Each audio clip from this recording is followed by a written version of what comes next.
samahan niyo po ako na awitan po natin ang ating Panginoon, ating Diyos na buhay.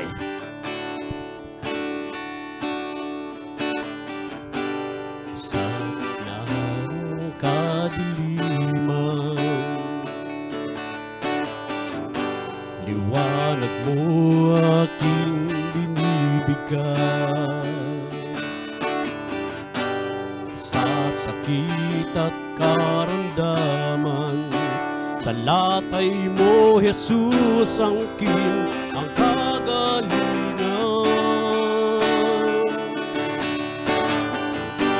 Salita mo, panghahawakan ko. Salita mo, tapat at totoo. Lahat ay nasa'yo, sapat sa buhay ko. Salita mo ay nararanasan ko.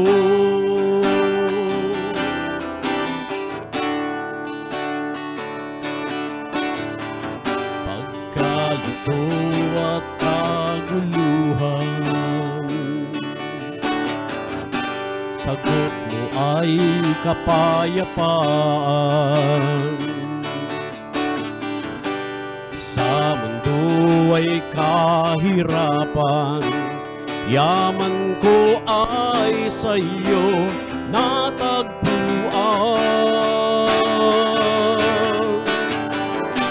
Salita mo, panghahawakan ko. Salita mo, tapat at totoo. Lahat ay nasa'yo, sapat sa buhay ko.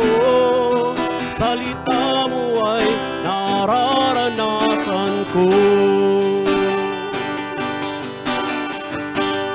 Salita mo, panghahawakan ko. Salita mo, tapat at totoo. Lahat ay nasa'yo, sapat sa buhay ko.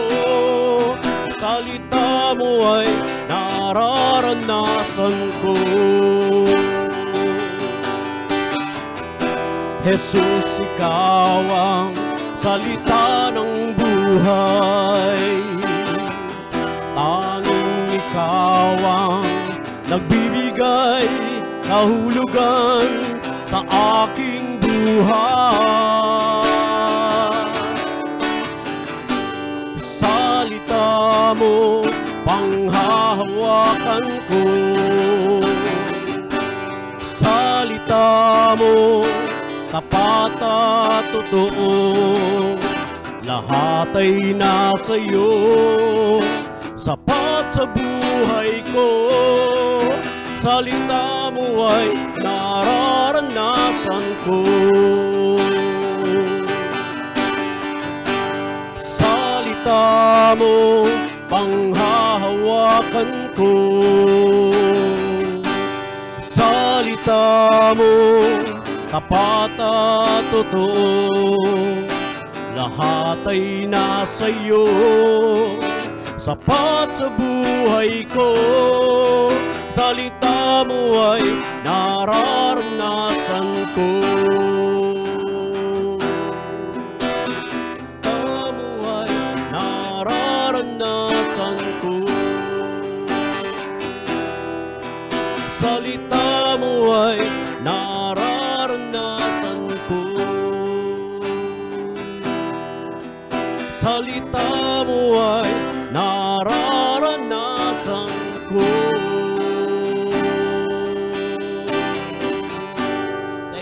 Jesus, Lord. Hallelujah. Hallelujah. Praise God. At ngayon po, tawagin na po natin ang man of God na magdadala po ng ating word po today, si Brother Roman po.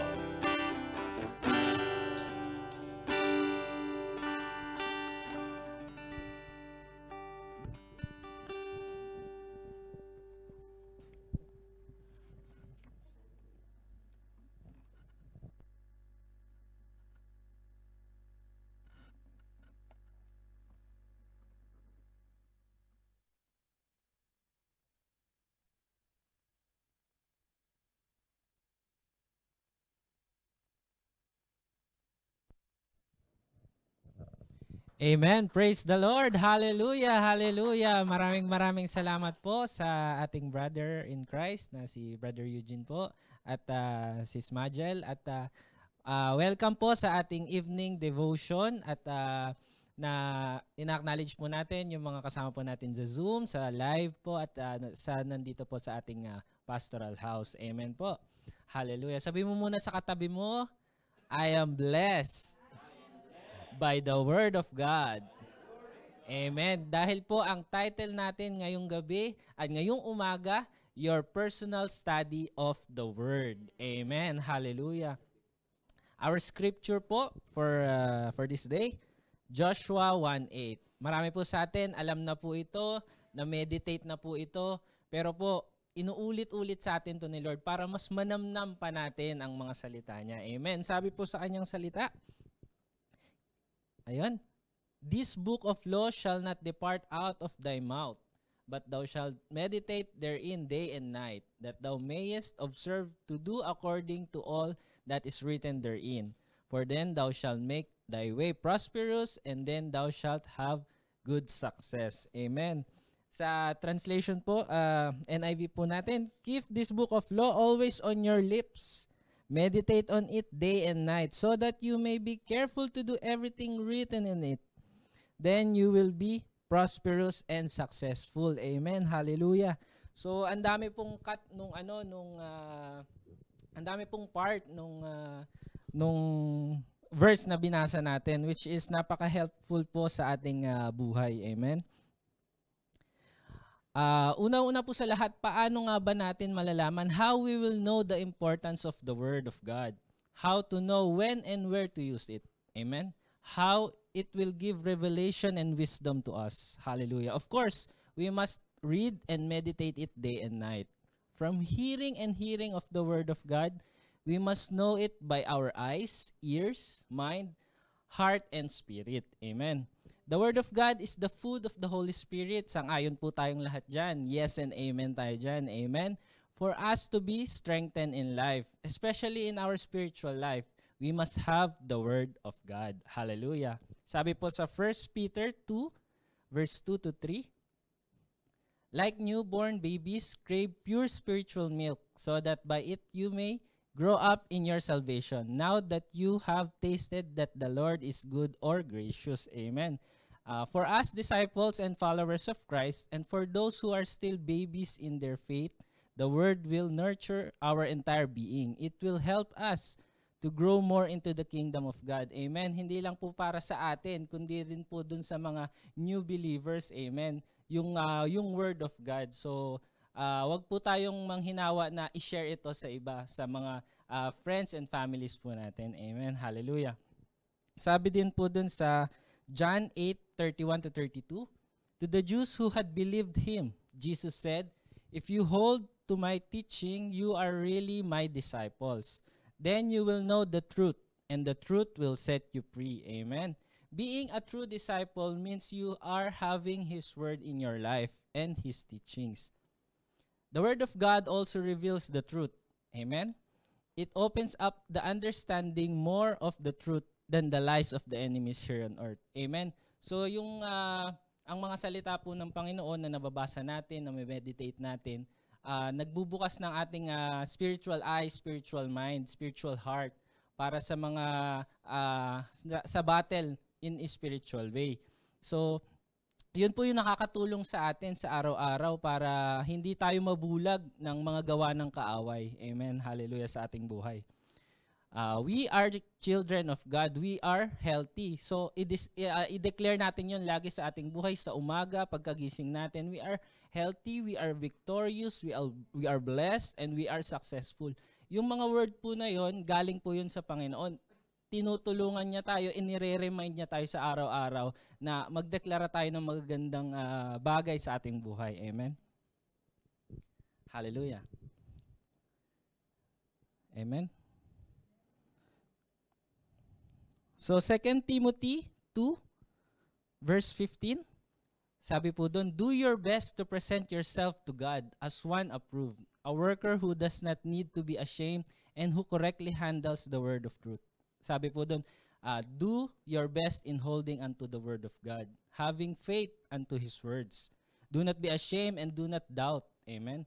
Be a doer of his word. Share the gospel throughout the world, even in smallest or biggest way possible.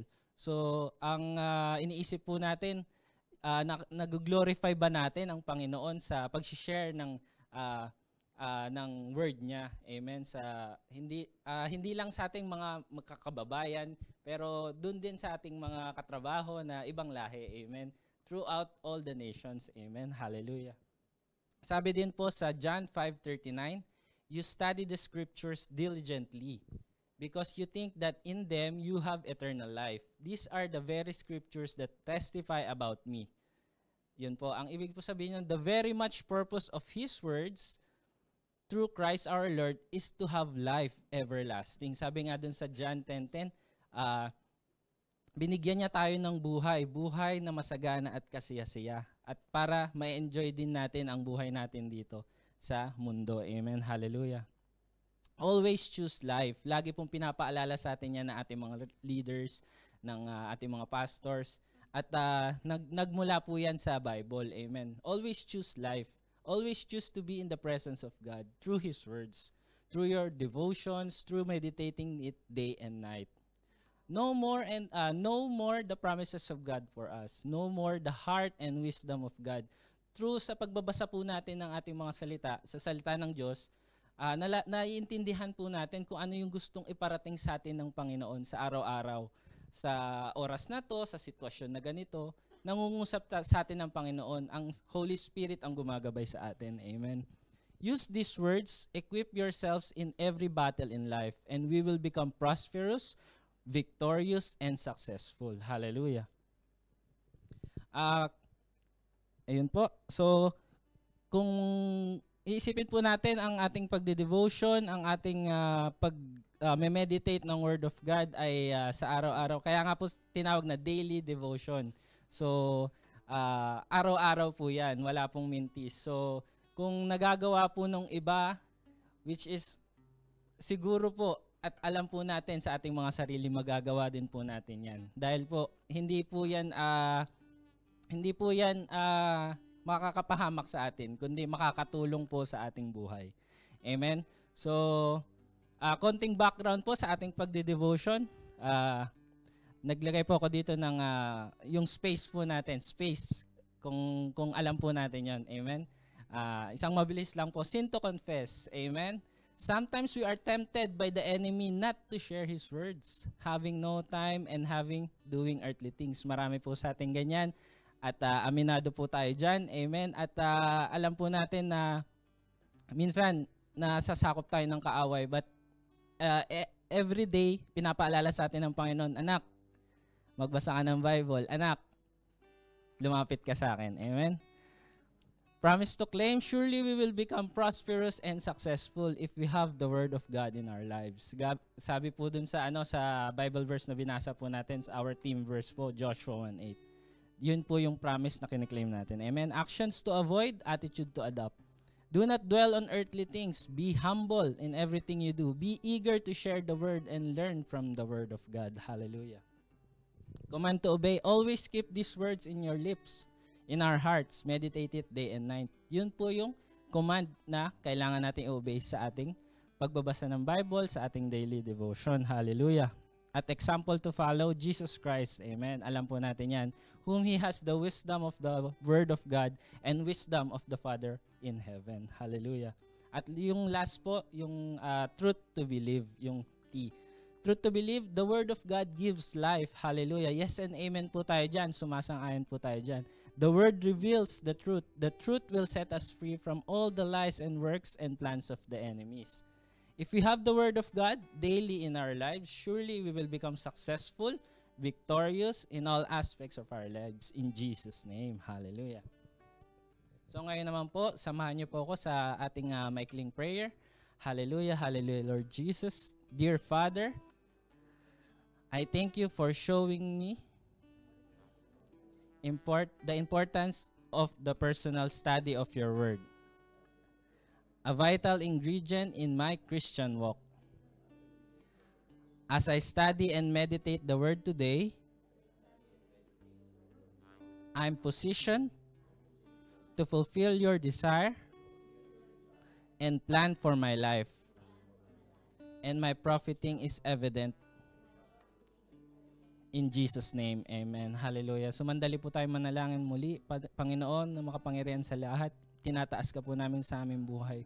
Hallelujah, hallelujah. Lord, muli pakalinisin mo ang aming puso't isipan, O God, na kami nagkasala, naging marumi sa iyong harapan, sa isip, sa salita at sa gawa, O God.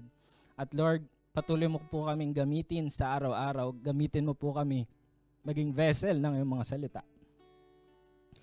Samahan mo po kami, Lord. Balutan kami, Lord, ng iyong makapangyarihan mong dugo. At let the Holy Spirit, Lord, move in our lives. Sa mga oras na ito, sa aming pamilya, sa aming mga kakilala, sa aming mga katrabaho, in Jesus' mighty name. Guide us, O God. Be with us always. Ikaw, Lord, ang nakakaalam na aming mga puso't isipan. Salamat po, O God, in Jesus' mighty name. Amen. Hallelujah. For our further study po, mababasa po natin ulit ang Joshua 1:8, AMPC version, 2 Timothy 3:16-17, Acts 17:11. Amen. For our 1-year Bible reading plan naman po, Luke 3:36-50. Amen. And Joshua 1-2. Amen. For 2-year Bible reading plan, Romans 3:26-31 and Psalm 98-100 po. Amen. Nagpapasalamat po muli tayo kay Pastor Chris Oyakhilome and sa pagbibigay niya po sa atin ng wisdom na nagmumula sa Panginoon. At ang mga salita po na ito na pinapahayag niya through our ROR, Rhapsodies of Realities, ay nakakatulong po sa atin sa araw-araw. Amen. Thank you all for the viewers and for all the viewers po na nanonood, watching Facebook Live and sa Zoom. See you po tomorrow, 6 a.m. and 6 p.m. for our day 29 of our prayer and fasting. Hallelujah. God bless you all. Thank you po.